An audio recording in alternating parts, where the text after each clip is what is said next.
Hi, good morning.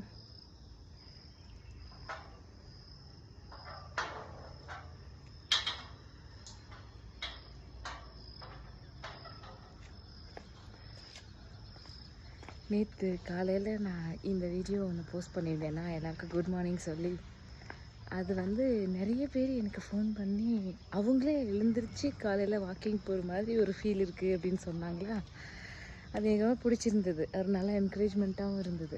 So இன்றைக்கும் எழுந்தாச்சு, walking கிளம்பியாச்சு. நீங்கள் என்ன இன்னும் தூங்கிட்டு இருக்கீங்க? பவுடர்லாம் போடலது இந்த வெளிச்சத்துக்கு அப்படி தெரியுதுன்னு நினைக்கிறேன். இந்த வெளிச்சத்துக்கு அப்படி தெரியுது. இன்னும் சன் ரைஸ் ஆகலை, 5:45 இன்னும் ஆகலை, அதனால் இருட்டாக தெரியுது. பட் ரொம்ப ஹாப்பியாக இருக்குது. நீங்கள் எந்திரிங்க, இன்றைக்கி பௌர்ணமியா, வைகாசி விசாகமா,